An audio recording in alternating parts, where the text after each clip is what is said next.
the rivers of abundance flow. Blessed be your name. Blessed be your name. When I'm found in the desert place, though I walk through the wilderness, blessed be your name. Every blessing you pour out, I'll turn back to praise.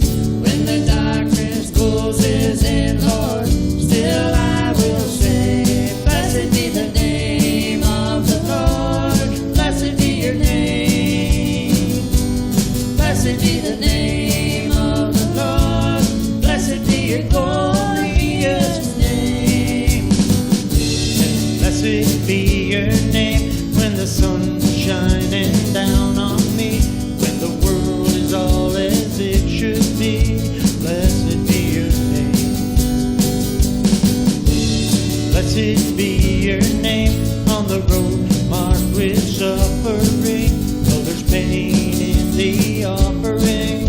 Blessed be your name. Every blessing you pour out, I'll turn back to praise. When the darkness closes in, Lord, still I will say, blessed be the name of the Lord. Blessed be your name. Blessed be the name of the Lord. Blessed be your glorious name. You give and take away. You give and take away. My heart will choose to say, Lord, blessed be your name. Every blessing you pour out, I'll turn back to praise. When the darkness closes in, Lord, still I will say, blessed be the name of the Lord. Blessed be your name, Jesus. Blessed be the name of the Lord. Blessed be your glorious name. Blessed be the name of the Lord. Blessed be your name, Jesus. Blessed be the name of the Lord. Blessed be your glorious name. You give and take away. You give and take away. My heart will choose to say, Lord, blessed be your name. Good morning. Good morning. How many we got here? 3, 4. Count Jessie. 5. I think I saw Brian walking. Did you see Brian? I think so.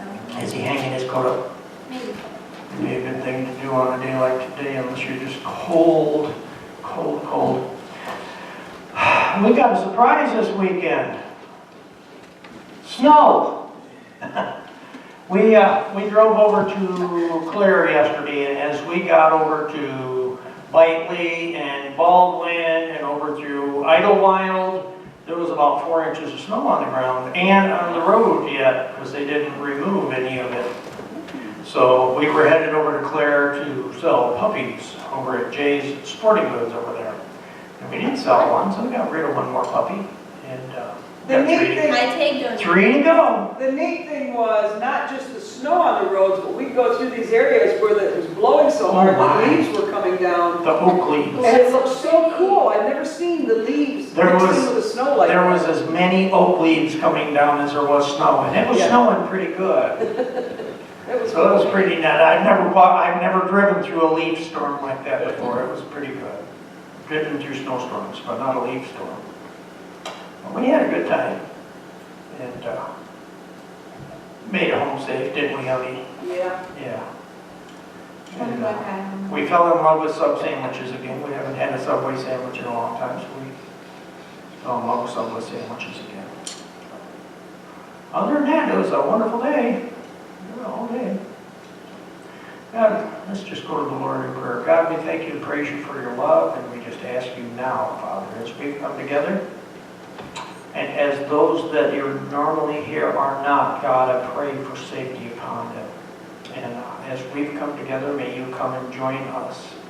Let us feel the Spirit here in the room, Father, and know that we are worshiping with you, not just worshiping you, but worshiping with you. And God, I just thank you and praise you for family, for friends, for love, for the season, Lord. Bless you, Father, in Jesus' name. Amen.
I might let you bend, but I won't let you break. I won't give you more than you can take, and I might let you bend, but I won't let you break. And I'll never ever let you go. Don't you forget what he said. He said, Don't you forget what he said. he said, Don't you forget what he said.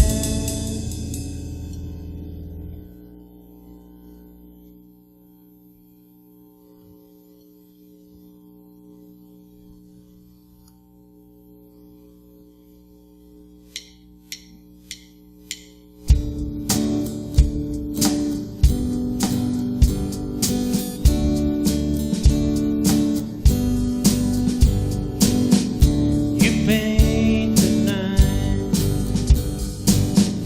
you count the stars and you call them by name. The stars proclaim, God you reign.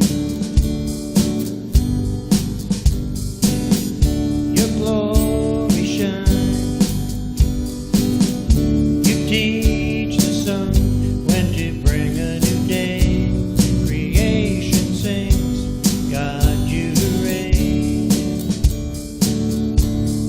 God you reign. God you reign. Forever and ever. God you reign. You parent the seas.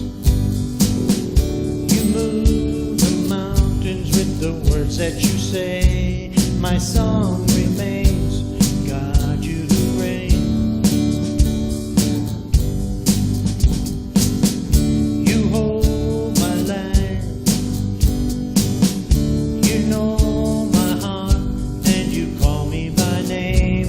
I live to say, God you reign. God you reign. God you reign. Forever and ever. God you reign. Hallelujah.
See, my wife showed up just in time to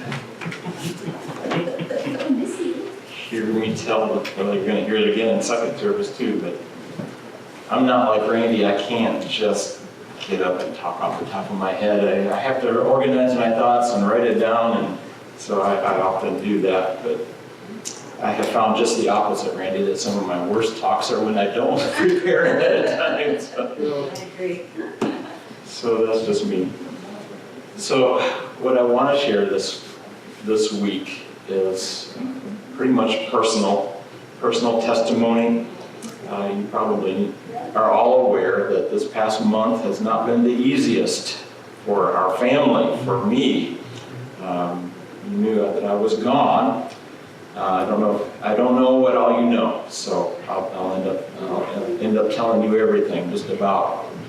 So I spent 3 weeks in South Carolina, very difficult, and well, it was basically a painful situation with Aaron, and I'll tell you more about it, but it just it kind of caught me off guard when I got back, and I was here last Sunday, and several people asked me, well, what did you do with all that time off?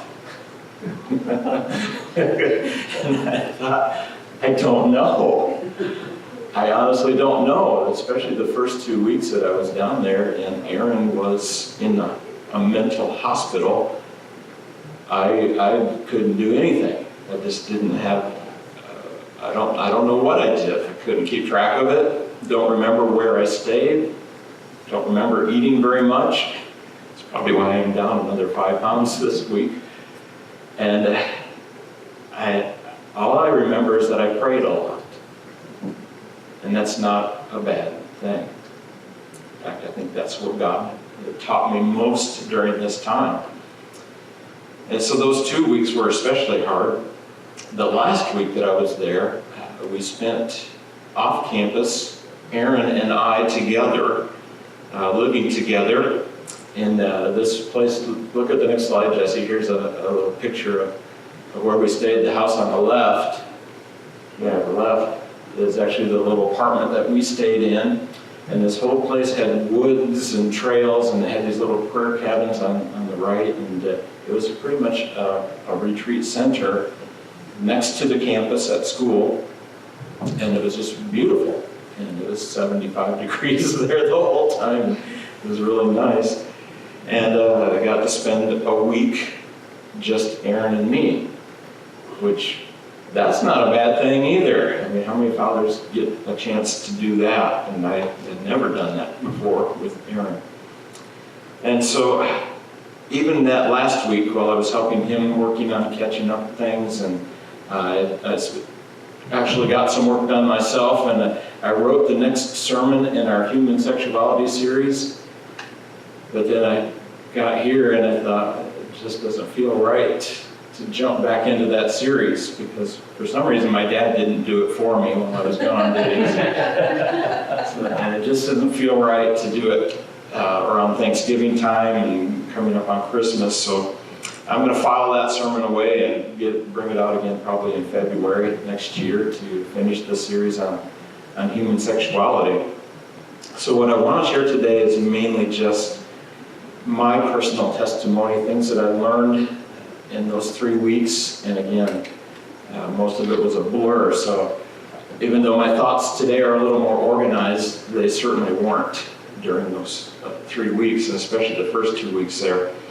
But I just want you to know that I'm not going to be like Moses coming down from the mountain. I don't have any huge revelations to share with you. I don't have something deep and profound. There's probably just one thing that just kept going through my mind over and over. And that comes from Psalm 46, and it's that phrase, be still. Just be still. Basically, there was nothing else that we could do. And I want to share it with you today because I think it's good for you to know that your pastor's family, we're human too. We make mistakes, and our kids make mistakes, and we go through hard times, just like you do. And I think it's good for you to know that. In fact, most of you have been through worse things. And looking back on this, my wife and I you can look back and now and we can say that wasn't horrible. It wasn't so terrible. It wasn't like some of the things that you've been through. And we're grateful for that. We're grateful that, something could have been a whole lot worse than it was. In fact, that's probably one of the things that went through my mind those whole 3 weeks is, well, at least Aaron's not, diagnosed with something horrible or a cancer or at least there wasn't a death in the family or an injury or something like that. So I just kept going back to this Psalm 46. I didn't, you'd think with 3 weeks off I could have read the entire Bible, but I just kept reading Psalm 46 over and over again. And so I just want to read it to you today. God is our refuge and strength, an ever-present help in trouble. Therefore we will not fear, though the earth give way and the mountains fall into the heart of the sea, though its waters roar and foam and the mountains quake with their surging. There is a river whose streams make glad the city of God, the holy place where the Most High dwells. God is within her. She will not fall. God will help her at the break of day. Nations are in uproar, kingdoms fall. He lifts his voice, the earth melts. The Lord Almighty is with us. The God of Jacob is our fortress.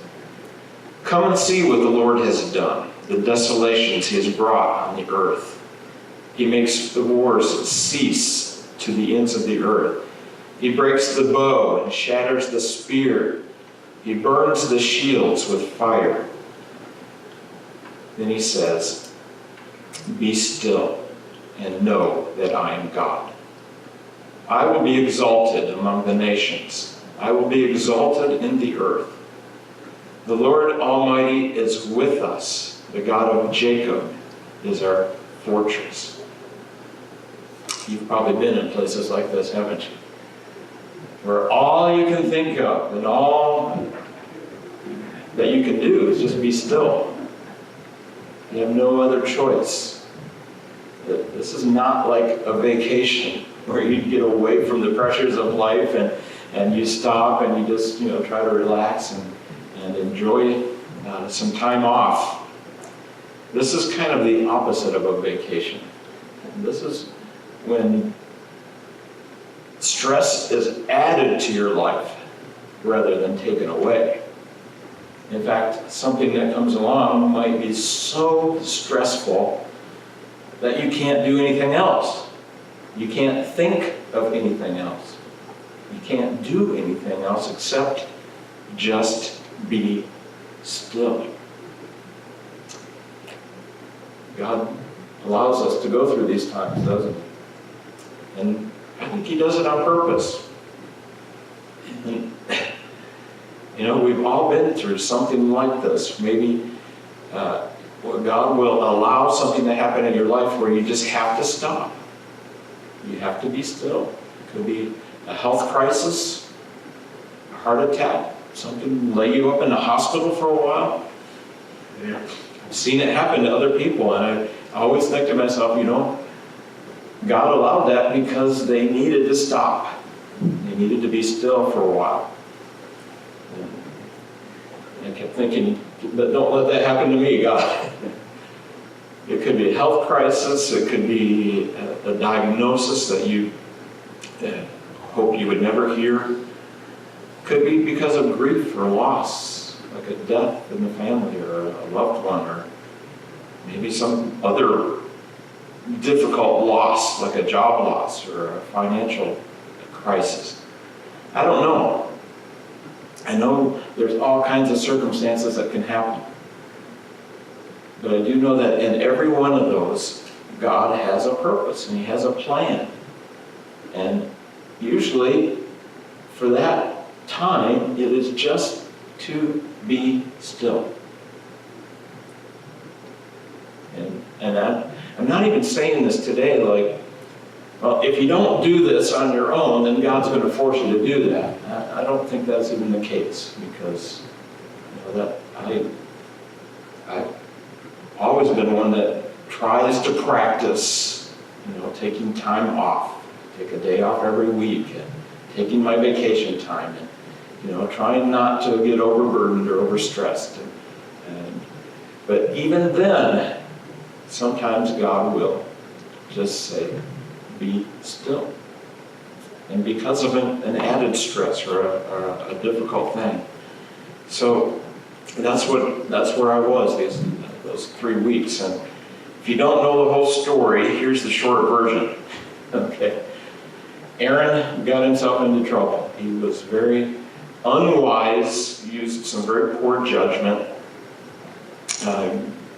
joined in with some friends joking about making death threats to each other. Now, it sounds a lot worse when we say it this way, but I can just imagine them, just goofing around, talking with each other. And it became a running joke that they did more than once. And of course, some other students heard it and observed some other things in Aaron. I don't know if you know this or not, but Aaron's weird. We all are, aren't we? We're all a little bit weird. Well, Aaron is too, and he's got some quirky things about him. He grew up on a mission field, so he doesn't know all about fitting in American culture, still struggles with that. He's very rednecky.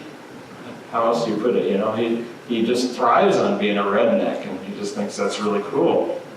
Well, none of those things are really bad or wrong, but when you connect them to this really horrible running joke,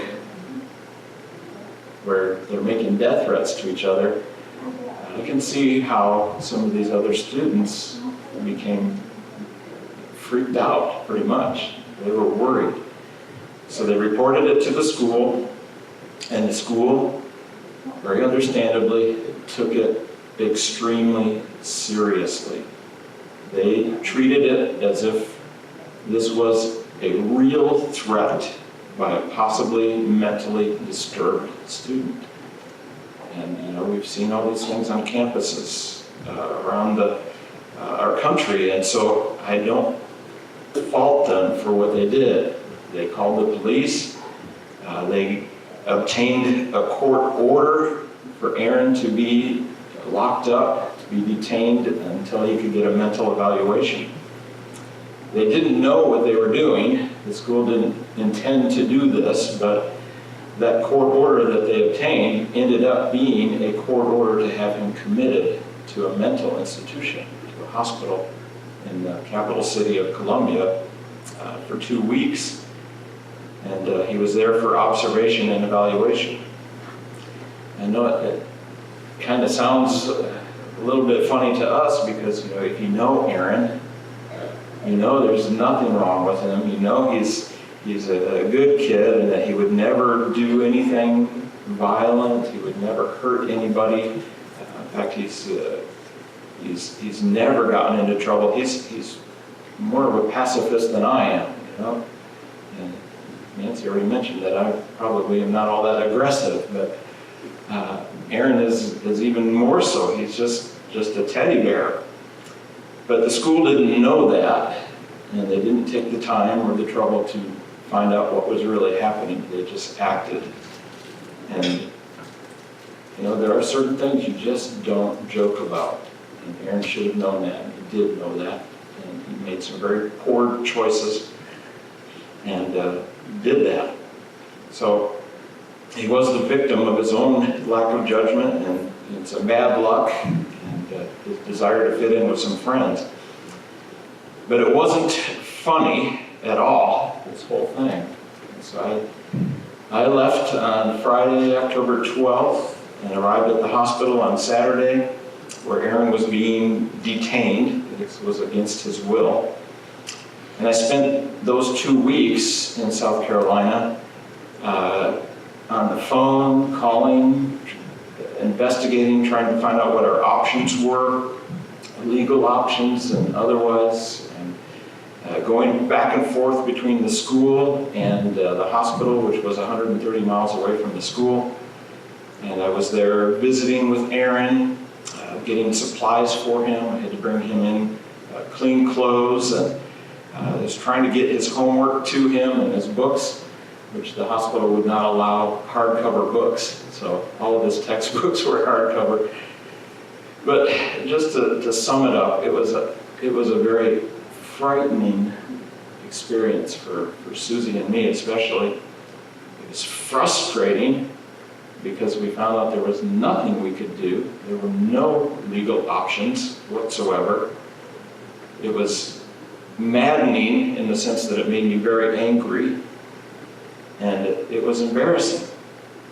And it was just totally gut-wrenching, that whole experience. Because we did not know going into this whether or when Aaron would be released.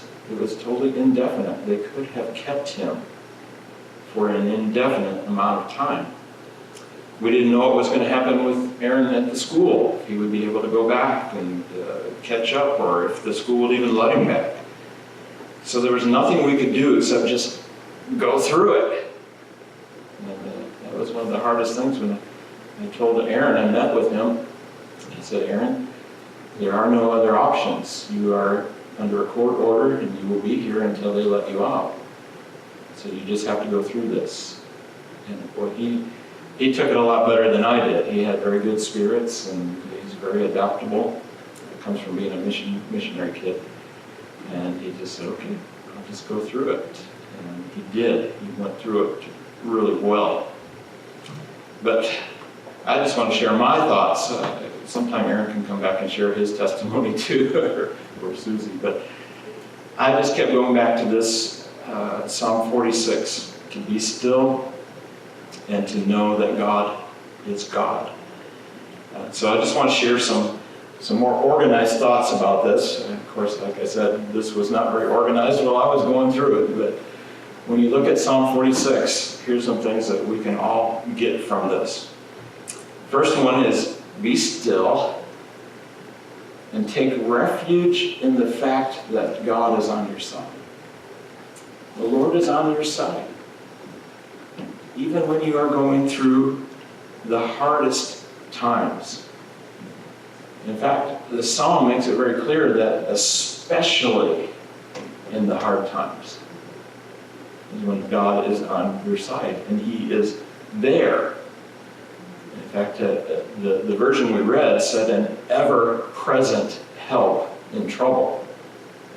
I like the King James a little bit better on this one because the King James says a very present help. Now we know God is with us all the time, right? You should know that. You can sense God's presence, and even when you can't sense His presence, you know He is there. Mentally, you know it in your head, and in your heart you can feel it. But there are certain times when God seems more present than normal, doesn't He? So the psalm writer just said, a very present. How do you be more present than when you're present?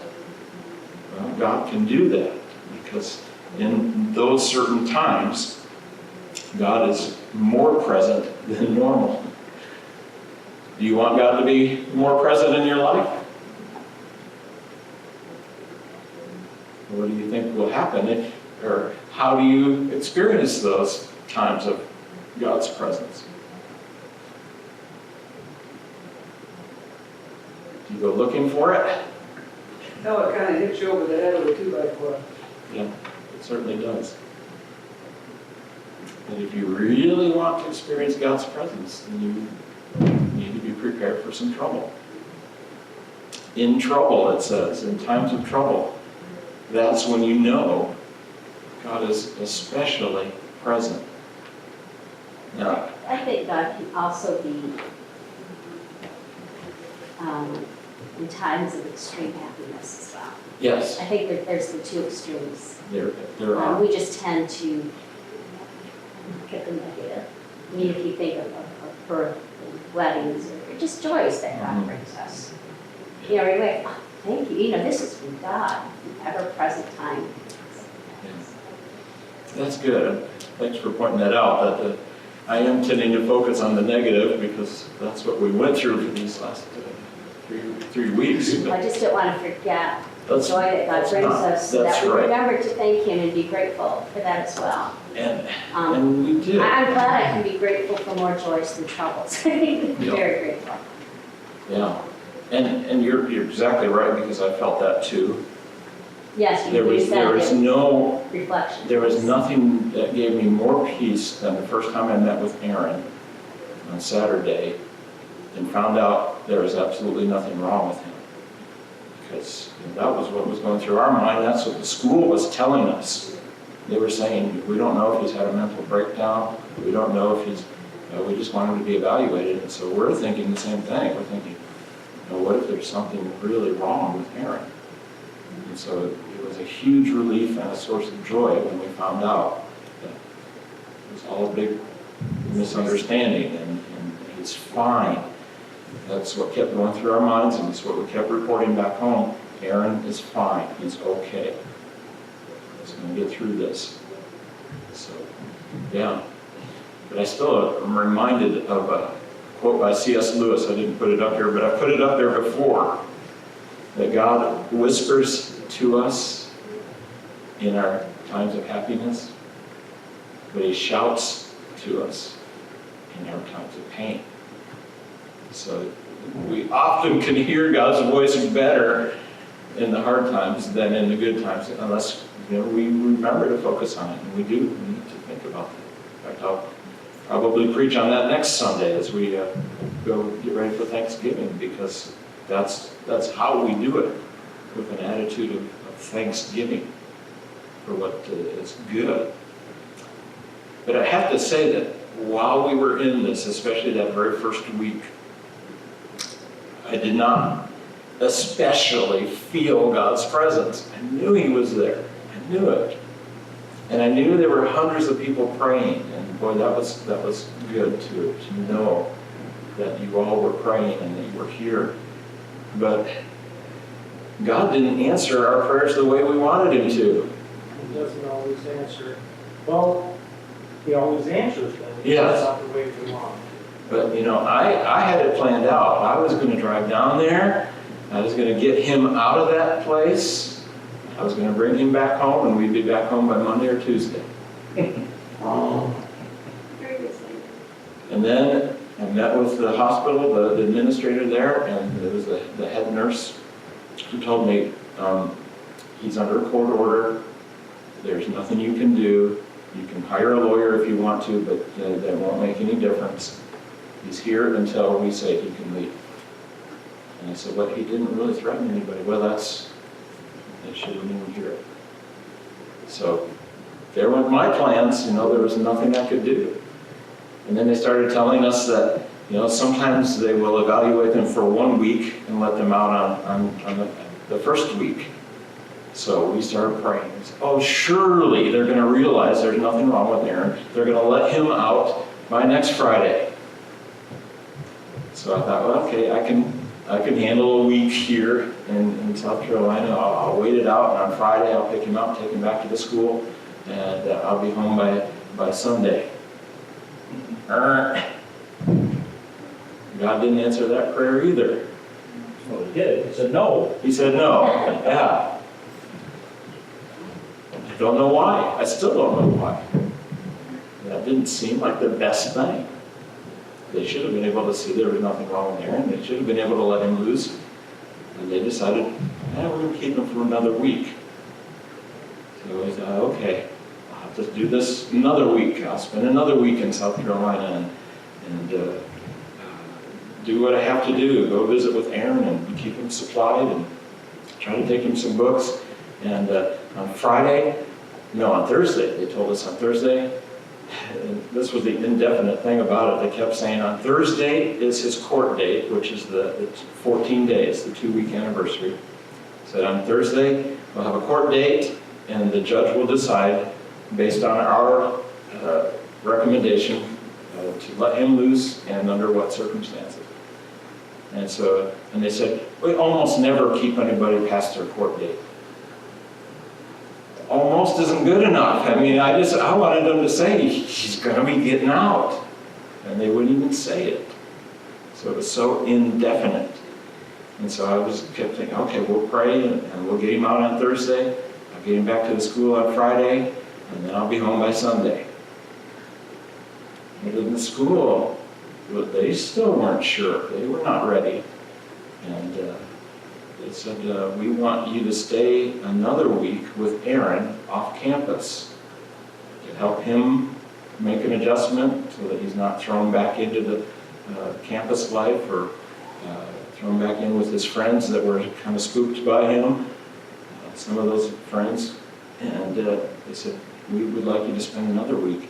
And I thought, another week, a third week? Don't they realize I'm a pastor? Don't they realize I've got to be here to preach? And don't they realize my church is going to fall apart if I'm not there? He did. I said, God, what are you doing? God knew what he was doing, didn't he? We fell into prayer, so. You fell into prayer. Part, we fell into prayer. And that's what we did too. And God provided, okay, I showed you, he provided that place for us to stay, cost-free for a week. God provided, for the churches here.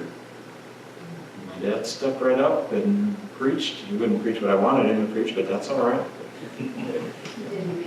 Yes, he did. I watched some of those on Facebook. And so God took care of it, whether it wasn't the way I wanted him to, but it was. He was there. He was on our side through the whole thing. I'm listening to you, and the thing that I keep hearing is, you wanted this, and you wanted this, and you wanted this, and God said, you kept saying, I'm going to go home on Sunday, and I got to get back, and Aaron will be out, and it was always, we get that, we get involved in things, and we go, but this is how it should go. And God was saying, no, Bob, it doesn't go that way this time. Doesn't always go the way you think it should. Not your plan. Yeah. It kind of brings me to my next point, number 2. And this isn't totally in this passage, but this passage speaks to the heart that is broken. And I think that's what God needed in me, especially, to be broken. Like he said, to break my will, to break my plans, and to break everything that I thought should happen. And I just really felt like God just let us hit a wall. Have you ever felt like you hit a wall? Some of you probably know that even before all this happened, and this happened so suddenly, we didn't know it was coming. Even before it happened, I felt personally like I was hitting a wall, just in my personal life and the work in the church. And it was our 5-year anniversary at Heart Wesleyan, and I was getting discouraged, like, it's not like I envisioned it would be. And so I was personally hitting this wall. And so what does God do? Lets me hit another wall. Bigger one. A bigger one. A harder one. Have you ever just looked at God and just said, or you can't see him, but you look up and you say, really? Oh, yeah. Really? One more thing? God is, are you sure you know what you're doing here?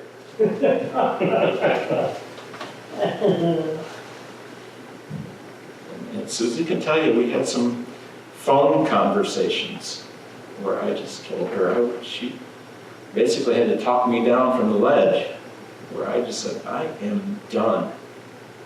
I have had it. I can't ever imagine going back and ministering and working and being a pastor anymore. I had it. I just had to reach that total brokenness. And again, you look back at this and it wasn't all that bad. We got through it, and God was there. But he did let me reach that that wall, that brokenness. And I know he did some things in my heart. He did some things in me, things that I don't need to tell you. But he does his best work when we are broken and when we're stopped. Have you ever pulled a splinter out of a kid's finger? You're holding them and you say, be still, be still. Let me get this out. It's going to hurt a little bit, but let me get it out. Sometimes God has to do that with us too, doesn't he? Like that Would you little just finger- be still? Just like that little finger, we can't be still. Yeah, it's hard for us to be still. So sometimes there has to be that wall that says, okay, now I've got you. Got you right where I want you. Where you can't do anything, you can't think anything, you can't go anywhere. Just be still. And I really like this verse 4 in this passage. Don't know a lot about this. I should have done some research or something, but it talks about this river whose streams make glad the city of God, the holy place where the Most High dwells. I know that's talking about Jerusalem and how Jerusalem is never going to fall because God dwells there. And God's people really believed that that would be the case. And God showed them differently too later on. But they had this idea that because they had a source of water in the city, that it would take like a huge, long siege of over a year to really defeat the city. Because if you have water, you can survive a long, long time. If you store up a little bit of food, you're good. And that's probably what this is referring to. But I look at this also as that river that speaks to God's healing power, His healing work while you are broken. That's when you need it. While you're under siege or while you're going through the difficult times in your life. And it says that it brings gladness to the city. Gladness. There's that joy that Nancy was talking about, that you can still find joy and gladness, even in the hard times. But, like I said, God does the best work while we're broken. And He does sanctifying work, holiness work in your heart. Get that splinter out that needs to be getting out. Sometimes that's a long process, but sometimes He does it in a moment of brokenness. One more thing. I think we're doing good on time. Number 3. Next slide. Be still and know that I am God. Finally, we get to the last few verses of this song.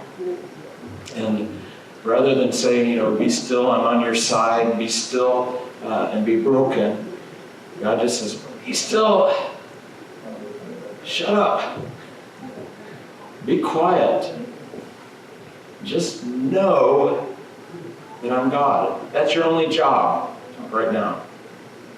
That's it. You don't have to accomplish anything else. I don't want you to do anything else. Just know that I am God. Wow, that's sometimes hard to do, isn't it? Again, we need to take those times. We need to take time every week to be still and know that He is God. Take those vacation times, those rest times. But and especially when we're in these times of brokenness and hitting the wall, that's when God really just says to us, just be still. Just be quiet. And boy, that was hard for me. Again, that was probably part of the brokenness that I had to go through. Was I wanted to get some work done.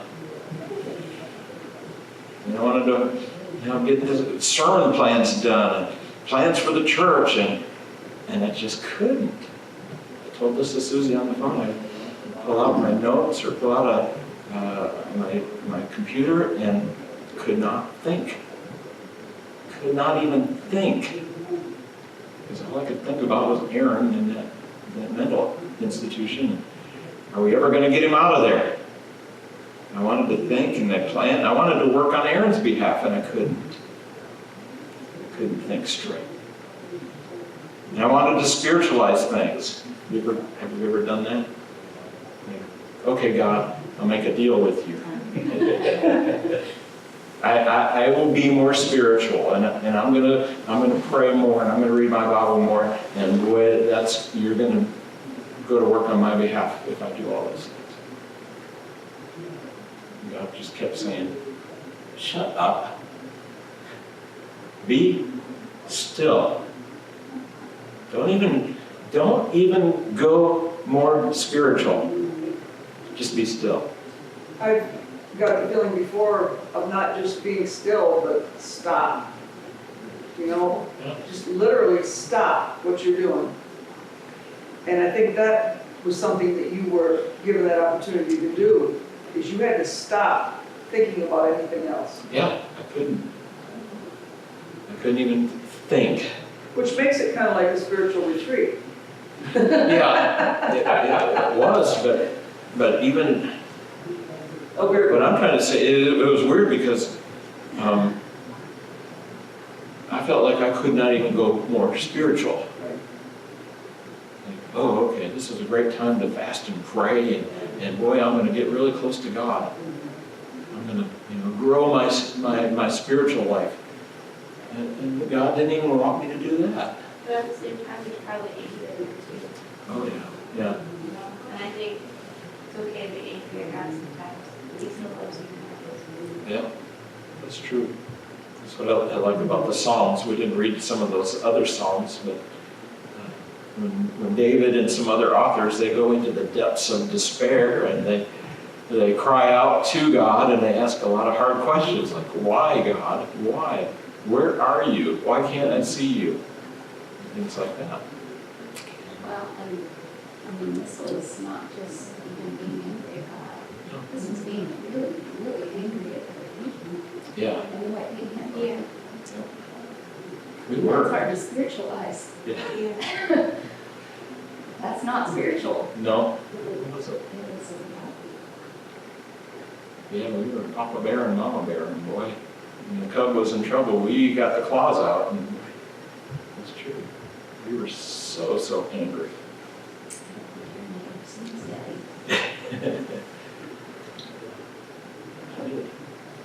didn't have on his behalf before. Well, there's twice in this psalm, verse 11 and then a little earlier, it says, the Lord Almighty is with us. The God of Jacob is our fortress. And that's what it started with as well. He is our refuge. And we can take refuge in that. So really 3 times in this psalm. It starts with that, says it in the middle, and it ends with it. God is there. He is always present. He is with us. And He is our fortress. So I want to finish with one last verse, Jessie. I didn't look this up until I got home. But I was staying in this place that I was telling you about the last week that we were there, this little retreat center. They called it the Potter's Place. And I couldn't figure out why did you call it Potter's Place? Potter's Field, or they had this little pottery shed. Maybe that's why they called it Potter's Place. And then I forget when it was, but sometime during the week I looked up some of their material, and they just said, we call this the Potter's Place because this is where you can be like clay in the potter's hand. And I remember that now. Jeremiah 18, God told the people of Israel, this is when they were going through, their city did fall. Jerusalem was destroyed. And God said to them, can't I do with you, Israel, as the potter does? Like clay in the hand of the potter, so are you in my hand, Israel. So I realized that I was in the potter's place because God needed to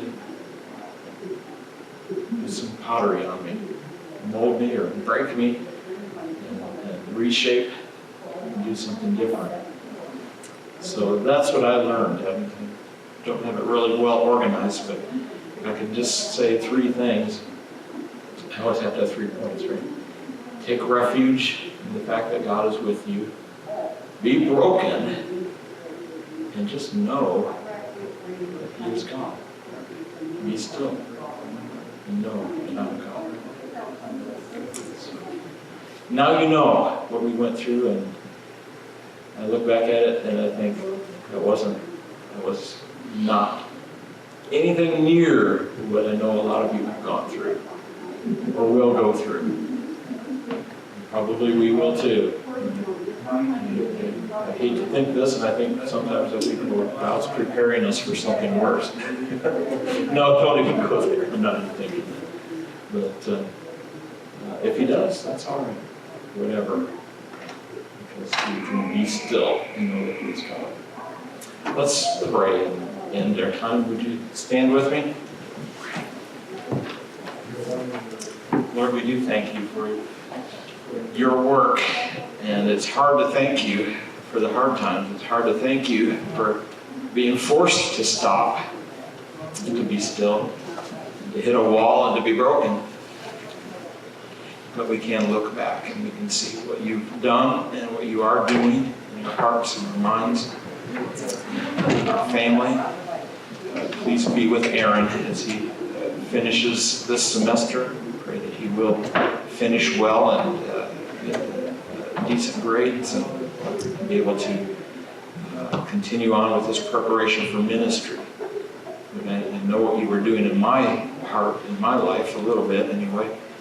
And I imagine You're doing something even more in Aaron's as he went through this experience too. And You are shaping and molding him into the young man of God that You want him to be. So help him to learn the lessons as well. And help all of us as we go from this place to take our refuge in You and remember every day how close You are to us, very present help, even in our troubles. We thank You in Jesus' name. Amen. Dismissed.